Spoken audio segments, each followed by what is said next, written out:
Guys actual గా ఈ రోజు జోకర్ 2 యొక్క ఎండింగ్ వీడియో చేద్దామని అనుకున్నాను, కానీ కొంతమంది చూసే వరకు టైం గ్యాప్ ఇచ్చి రేపు వీడియో చేస్తే బెటర్ అని అనిపించింది. అంటే డైరెక్ట్ గా మూవీ చూడకుండా స్పాయిలర్ వీడియో చూసే బ్యాచ్ ఉంటుందని మాత్రమే కాదనమాట. అండ్ ఫిలిం ఇంటర్నేషనల్ గా ఎక్కడ రిలీజ్ కాలేదు కదా, రేపు రిలీజ్ అవుతుంది ఇంటర్నేషనల్ గా. అండ్ ఇండియాలో మాత్రమే రిలీజ్ అయింది. దాంతోపాటు నెపోలియన్ డైరెక్టర్ గా రివ్యూతో కలిపి చెప్దామని అనుకున్నాను, కానీ దానికన్నా ముందు దసరా హాలిడేస్ మొదలయ్యాయి. దాంతోపాటు నార్త్ లో నిన్న national holiday October 2. So present ఆడుతున్న ఫిలిమ్స్ యొక్క జంప్ ఏమైనా సపోర్ట్ దొరికిందా అనే దాని గురించి క్లియర్ గా చూద్దాం. జోకర్ 2 కూడా ఇండియాలో Day 1 ఎలా పర్ఫామ్ చేసిందో చూద్దాం. పోతే నిన్న హాలిడే అడ్వాంటేజ్ ని బాలీవుడ్ యూజ్ చేసుకోకుండా తప్పు చేసింది అనిపించింది. ప్రతి నేషనల్ హాలిడే October 2 వాళ్ళకి ఒక బెనిఫిట్ అనేది ఉంటుందన్నమాట. ఓపెనింగ్స్ బాగా వస్తాయి కదా. దాంతోపాటు ప్రెసెంట్ చాలా వీక్స్ ఉండి ఖాళీగా ఉన్నాయి, కొత్త ఫిలిమ్స్ రాకుండా. అండ్ అప్కమింగ్ గా జిగ్రా ఉందని చెప్పి ఆగిపోయారు ఏమో తెలియదు, కానీ మేము జిగ్రానైనా సరే ఈ October 2 ప్లాన్ చేసుకోవాల్సిందే. పోతే 3-2 అయితే మాత్రం నిన్న నేషనల్ హాలిడేనా 1.8 crore జంప్ ని చూసింది, అంటే డబుల్ జంప్ అనమాట. పోతే ప్రపంచవ్యాప్తంగా ఇప్పటిదాకా 840 crores ని కలెక్ట్ చేసింది. ఇండియాలో డొమెస్టిక్ నెట్ 591 crore నెట్ ని కలెక్ట్ చేసింది. సో 600 crore నెట్ అయితే మాత్రం ట్రేడ్ అండ్ ట్రాకింగ్ ప్రకారం కలెక్ట్ చేయలేదు, కానీ ప్రొడ్యూసర్స్ ఫిగర్స్ ప్రకారం అయితే 600 crore క్లబ్ ని దాటేసినట్టు. పోతే ఈ 2 parts యొక్క తెలుగు డబ్బింగ్ రావడానికి కాస్త టైం పడుతుందంట, కానీ రావచ్చంట. పోతే ఇక గోట్ ఈ సినిమా కూడా ఓటీటీలోకి వచ్చినప్పటికీ కూడా నిన్న హాలిడే తోటి కొంత లాక్స్ పరంగా అయితే మాత్రం జంప్ అడ్వాంటేజ్ చూసిందనమాట. పోతే ఈ సినిమా ఇప్పటిదాకా ప్రపంచవ్యాప్తంగా 451 crore ని దాటింది. పోతే మూవీ యొక్క ఫైనల్ రన్ ఎప్పుడు అయిపోవాల్సిందే. ఈ హాలిడే కొద్దిగా అడ్వాంటేజ్, దాంతోపాటు ఈ దసరా హాలిడేస్ కూడా అంత అడ్వాంటేజ్ ఏమి ఉండదు మరి వీకెండ్ నుండి, ఎందుకంటే రజనీకాంత్ గారి వేటయాన్ సినిమా వస్తుంది కాబట్టి. అసలు టొవినో థామస్ గారి ఏఆర్ఎం ఫిలిం యొక్క రన్ అయితే మాత్రం అసలు అర్థం కావట్లేదు అనమాట. కేరళలో ఈ ఫిలిం కి ఉంటున్న హోల్డ్ అయితే మాత్రం నాన్ స్టాప్ గా 1 crore తోటి చాలా రోజులు అదే విధంగా పర్ఫామ్ చేస్తూ అద్భుతమైన హోల్డ్ ని లాంగ్ రన్ లోని అనుకోని విధంగా పర్ఫామ్ చేస్తుంది అనమాట. అంటే ఇది హాలిడే యొక్క హోల్డ్ ని మాత్రమే కాదు, అంతకు ముందు నుండి కూడా. పోతే నిన్న కూడా ఈ సినిమా మంచి హోల్డ్ ని ఉంచుకోవడం తోటి ఇప్పటిదాకా ప్రపంచవ్యాప్తంగా 88 crores ని కలెక్ట్ చేసి ఫైనల్ రన్ లోనే ఇంకా 100 crore మార్క్ ని కూడా అచీవ్ చేసేలాగా కనిపిస్తుంది. 75 crore తో ఆగిపోవచ్చని నాకు కూడా అనిపించింది. ఈవెన్ కేరళలో ట్రేడ్ కూడా చాలా మంది అదే విధంగా అనుకున్నారు, మంచి హోల్డ్ అని. కానీ 100 crore అంటే నిజంగా అచీవ్మెంట్ లాంటిది వాళ్ళకి. అది కూడా క్లాష్ లోని కిష్కింద కాండం కూడా చాలా మంచి రివ్యూస్, వర్డ్ ఆఫ్ మౌత్ వచ్చింది కాబట్టి లాంగ్ రన్ లో ఆ ఫిలిం యొక్క హోల్డ్ అండ్ సపోర్ట్ కూడా బాగుంది. ప్రపంచవ్యాప్తంగా 66 crores ని ఇప్పటిదాకా కలెక్ట్ చేసింది. సో ఫైనల్ రన్ లో ఈ సినిమా ఇప్పుడు 75 crores ని టచ్ చేయబోతుంది. ఏరం అనుకున్నారు అందరూ 75 crores అని, బట్ ఆ ఫిల్మ్ టచ్ చేస్తుంది. పోతే ఆ తర్వాత కార్తీక్ గారిది అండ్ అరవింద్ స్వామి గారిది అయితే మాత్రం సత్యం సుందరం అనే సినిమా వచ్చింది. 96 ఫిల్మ్ డైరెక్టర్ అంట. ఇది కూడా అదే విధంగా ఫీల్ గుడ్ ఉన్నట్టు చాలా మంచి positive reviews and word of mouth వస్తుంది. నేను కూడా ట్రై చేస్తున్నాను థియేటర్స్ లో చూడడానికి. ప్రపంచవ్యాప్తంగా 36 crores ని కలెక్ట్ చేస్తుందంట. అయితే యాక్చువల్ గా యావరేజ్ ఎబో యావరేజ్ వరకు ఆగిపోతుంది, బ్రేక్ ఈవెన్ కష్టం అనుకున్నారు, కానీ మెల్లిగా హిట్ అయ్యే ఛాన్సెస్ కనిపిస్తున్నాయంట. అండ్ ఫైనల్ రన్ లోని 50 crores ని కూడా కలెక్ట్ చేసే పాసిబిలిటీస్ కనిపిస్తున్నాయంట. కాకపోతే రజనీకాంత్ గారు వేటయాన్ వచ్చిన తర్వాత కంప్లీట్లీ ఆగిపోవచ్చు అని అనుకుంటున్నారు. కాకపోతే రీసెంట్ టైమ్స్ లో మనం కంపేర్ చేసుకుని చూసినట్టయితే కేరళ చాలా చాలా చిన్న స్టేట్ అనమాట. సౌత్ లోని మలయాళం ఇండస్ట్రీ చాలా చాలా చిన్న స్టేట్. నార్త్ ఇండియాలో మాత్రమే ఇలాంటి నాన్ యాక్షన్ ఫిల్మ్స్ కి కాస్త కలెక్షన్స్ గానీ డబ్బులు గానీ సపోర్ట్ కూడా నడుస్తుంది. కానీ సౌత్ లోని చిన్న ఇండస్ట్రీ అయినప్పటికీ మలయాళం నుండి చాలా మంచి సపోర్ట్ ఈ జానర్స్ కి దక్కుతుంది. తమిళ్లో కూడా ఒకప్పుడు విపరీతంగా ఈ జానర్స్ కి దక్కేది. మరి చూద్దాం ఈ సినిమా ఫైనల్ రన్ లో ఎంత వరకు వెళ్తుందో. ఇక దేవరా ఎక్స్పెక్ట్ చేసినట్టే మండే ట్యూస్డేనే డ్రాప్ అయ్యిందనమాట. మంచి హోల్డ్ అని లేదు, డ్రాప్ అయితే అవుతుందని అనుకున్నారు, కానీ బ్రేక్ ఈవెన్ పాసిబిలిటీస్ కనిపించాయి. పోతే నిన్న హాలిడే తోటి కాస్త అడ్వాంటేజ్ పెరిగింది. దాంతోపాటు బ్రేక్ ఈవెన్ ని కంప్లీట్ చేసుకుని ప్రాఫిట్ జోన్ లోకి వెళ్ళిపోయింది. సినిమా గురించి మీకు తెలిసిందే, యావరేజ్ అని, బిలో యావరేజ్ అని, ఎబో యావరేజ్ అని, మిక్స్డ్ అని, ఫ్లాప్ అని, ఈ విధంగా చాలా రకాల టాక్ నడిచింది, కానీ పాజిటివ్ చాలా తక్కువ అనమాట ఈ సినిమాకి. అలాంటి టాక్ తో కూడా 5-6 days దాటిన తర్వాత ప్రాఫిట్ జోన్ లోకి వెళ్ళడం అంటే మంచి అచీవ్మెంట్. అఫ్ కోర్స్ సినిమాకి టికెట్ రేట్స్ లో హైక్స్ ఉండొచ్చు, బ్రేక్ ఈవెన్ తక్కువ అనిపించచ్చు, కానీ 180 crore షేర్ ని ఒకసారి కంపేర్ చేసుకొని చూడండి. టాలీవుడ్ కి 180 crore షేర్ అనేది 6 days లోని 1 week లోపే అంటే అచీవ్మెంటే. అఫ్ కోర్స్ హైక్స్ ఉన్న సినిమా బిఫోర్ రిలీజ్ హైప్ అయితే చాలా డల్ గా ఉంటుంది. అండ్ ట్రైలర్స్ బాగాలేదు, విఎఫ్ఎక్స్ క్వాలిటీలో గానీ, అండ్ ఆచార్య తర్వాత కొరటాల శివ కాంబో కాబట్టి నెగిటివ్ వైబ్స్ నాకైతే పిచ్చగా ఉన్నాయి. ఆ డిసప్పాయింట్మెంట్ అనే వైబ్స్ తోటి నేను సినిమాకి వెళ్ళాను. అలా ఓకే అనుకుంటూ బయటకు వచ్చేసాను. సెకండ్ హాఫ్ కొద్దిగా ఇబ్బంది పెట్టింది, కానీ నాకైతే టికెట్ రేట్స్ 400-500 కాస్ట్ అంటే ఖచ్చితంగా వెళ్ళడానికి ఆలోచిస్తా. బిగ్ ఫిలిమ్స్ అన్నప్పుడు నాకు తెలిసిన వాళ్ళు టికెట్స్ ఫ్రీగా ఇస్తుంటారు అనమాట. నాకు ఇంట్రెస్ట్ ఉంది సినిమా వెళ్తానంటే ఫ్రీగా టికెట్స్ ఇస్తారనమాట. డబ్బులు తిరిగి ఇచ్చినా తీసుకోరు.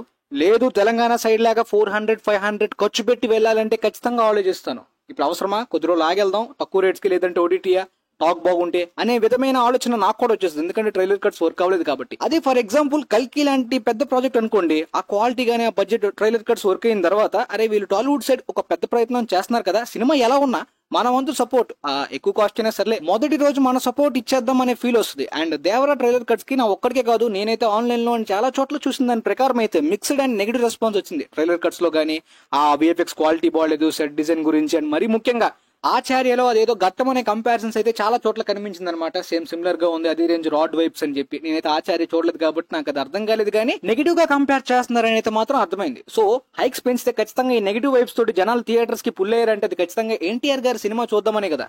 ఈ రాజమౌళి కర్స్ ఎవరితోటి మొదలైందో ఆయనతోటే ఎండ్ అయిపోయింది. ఎన్టీఆర్ గారి కాలర్ సెంటిమెంట్ వర్క్ అయిపోయినట్టు సినిమా బ్రేక్ ఈవెన్ అయితే కంప్లీట్ చేసుకుంది. ఇదంతా ఎందుకు చెప్తున్నానంటే మీకు కంప్లీట్లీ క్లారిటీ రావాలని చెప్పి. కామెంట్ సెక్షన్స్ లోని హైక్స్ వల్ల, హైప్ వల్ల అదే అంటున్నారు. నిజానికి సినిమాకి అయితే అంత హైప్ ఉన్నట్టు నాకు కనిపించలేదు, అండ్ ఉన్న హైప్ పోయింది ట్రైలర్ చూసిన తర్వాత నాకైతే. అండ్ టికెట్ హైక్స్ మీద నాకున్న పర్సనల్ ఒపీనియన్ అదనమాట. Some times trailer cut work అవ్వలేదు, ఇది మన కప్ ఆఫ్ టీ కాదు అనే ఫీల్ నాకు వస్తే టికెట్ రేట్స్ చాలా తక్కువ ఉన్నా సరే వెళ్ళడానికి ఇష్టం రాదు అనమాట. కానీ ఎన్టీఆర్ గారి గురించి చూడడానికి అయితే మాత్రం ఇంట్రెస్ట్ ఉంటుంది. పోతే ఈ సినిమా మొత్తానికి ఆయన టెంపర్ నుండి ఇప్పటిదాకా హిట్ ఫామ్ ని కంటిన్యూ చేసే విధంగానే కంటిన్యూ అవుతుంది. ముందుగా 2 తెలుగు రాష్ట్రాలకు అమ్మిన రైట్స్ కి అయితే మాత్రం ఫిలిం బ్రేక్ ఈవెన్ ని దాటేసి ప్రాఫిట్ జోన్ లోకి వచ్చేసింది, 2 తెలుగు స్టేట్స్ కలుపుకుని. దాంతోపాటు తెలంగాణలో కూడా ఫిలిం బ్రేక్ ఈవెన్ అయిపోయింది, నైజాంలో కూడా. సీడెడ్ లో పర్ఫార్మెన్స్ కూడా బాగుంది, అయిపోయినట్టే. కానీ ఏరియా వైజ్ గా ఈ నెల్లూరు అండ్ కృష్ణ అనుకుంటా గుంటూరులో అయిపోయింది. ఈ 2 ఏరియాస్ లో దగ్గర వరకు వచ్చింది, బట్ అది కూడా అయిపోయినట్టే. ఎప్పుడైతే 2 తెలుగు స్టేట్స్ లో నీకు బ్రేక్ ఈవెన్ కంప్లీట్ అయిపోయాయో సర్దేస్తారు అక్కడక్కడ, అండ్ అవి కూడా అయిపోతాయి, నో ప్రాబ్లం. ఏరియా వైజ్ గా 2 తెలుగు రాష్ట్రాల్లో రీసెంట్ గా ప్రాఫిట్స్ వచ్చిన బిగ్ కమర్షియల్ ఫిల్మ్ గా. ఇక ఓవర్సీస్ లో డే 2 బ్రేక్ ఈవెన్ అయిపోయింది. Hindi and rest of the India break even కూడా అయిపోయింది. కర్ణాటకలోని ఇంకొక 2 crore 3 crore షేర్ దాటితే ప్రాఫిట్ జోన్ అనమాట. అండ్ కేరళలో కూడా ఇంచ్ దగ్గరగా ఉందన్నమాట, బ్రేక్ ఈవెన్ అయిపోతుంది. కానీ తమిళనాడులో మాత్రం 2 కోట్లు దాటి రావాలి, 2.5 crores దాటి షేర్ వస్తేనే బ్రేక్ ఈవెన్ అవుతుంది. కొద్దిగా కష్టం అనిపిస్తుంది తమిళనాడులో అదర్ ఇండస్ట్రీ సినిమా ఆడాలంటే వాళ్ళ కంటెంట్ విపరీతంగా క్లిక్ అవ్వాలన్నమాట, పెద్ద సినిమాలకు మాత్రమే. రాజమౌళి ఫిల్మ్స్ కి మార్కెట్ బాగుందన్నమాట అక్కడ. దాంతోపాటు రీసెంట్ గా మంజుమల్ బాయ్స్ గానీ కొన్ని ఫిల్మ్స్ బాగుంటాయి, తమిళనాడులోని సపోర్ట్ వస్తుంది. కానీ అన్ని ఫిల్మ్స్ కి దొరికిపోవు, ప్రతి ఫిల్మ్ కి అయితే మాత్రం దొరకవు. కంటెంట్ గట్టిగా ఉంటేనే మినిమం నెంబర్స్ ఇస్తారు, లేదంటే బిజినెస్ అక్కడ తక్కువ చేసుకోవడమే మంచిది. కానీ హాలీవుడ్ ఫిల్మ్స్ యొక్క సపోర్ట్ మాత్రం విపరీతంగా ఉంటుంది అక్కడ. ఇండియాలోని నార్త్ ఇండియా ఎక్కువ కాంట్రిబ్యూట్ చేస్తూ ఉంటుంది హాలీవుడ్ ఫిల్మ్స్ కి. ఇక సౌత్ లోని ఎప్పుడు తమిళ్ కాంపిటీషన్ అనమాట. హాలీవుడ్ డబ్బుడ్ ఫిల్మ్స్ లో గానీ హాలీవుడ్ ఫిల్మ్స్ అయితే మాత్రం అక్కడ విపరీతంగా చూస్తారు తమిళ్లోనే. మన 2 తెలుగు స్టేట్స్ తో కంపేర్ చేసుకుంటే చిన్న స్టేట్ అండ్ పాపులేషన్ కూడా తక్కువైనప్పటికీ హాలీవుడ్ ఫిల్మ్స్ డబ్బుడ్ కలెక్షన్స్ మాత్రం డబుల్ మార్జిన్ లో ఎక్కువ వస్తాయి అక్కడ. హిందీలోని రన్ అయితే చాలా బాగుంది, ఇప్పటిదాకా 41 crore నెట్ ని దాటి కలెక్ట్ చేసింది అనమాట. ఫైనల్ రన్ లోని 50 crore నెట్, లేదంటే ఏమో జిగ్రా వచ్చిన తర్వాత కూడా ఒకవేళ సపోర్ట్ హోల్డ్ దొరికితే 75 crore నెట్ వరకు కూడా ఛాన్సెస్ ఉన్నాయి. పోతే ఓవర్సీస్ లో కూడా 67 crores దాటి కలెక్ట్ చేసింది. పోతే ప్రపంచవ్యాప్తంగా ఇప్పటిదాకా దేవరా సినిమా అయితే మాత్రం 316 crores ని కలెక్ట్ చేసింది.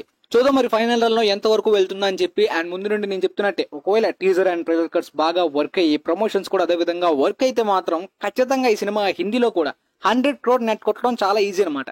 హైప్ బాగా క్రియేట్ అయిపోయి పెద్ద బడ్జెట్ యాక్షన్ సినిమా అన్నట్టు టీజర్ ట్రైలర్ కట్స్ ద్వారా హైప్ ప్రమోషన్స్ వర్క్ అయిపోతే పాసిబుల్ అయిపోతుంది. అండ్ నార్త్ క్యాస్ట్ పక్కా ఉండాలన్నమాట. సమ్ టైమ్స్ నార్త్ క్యాస్ట్ లేకపోతే అది వర్క్ అవ్వదు అనమాట.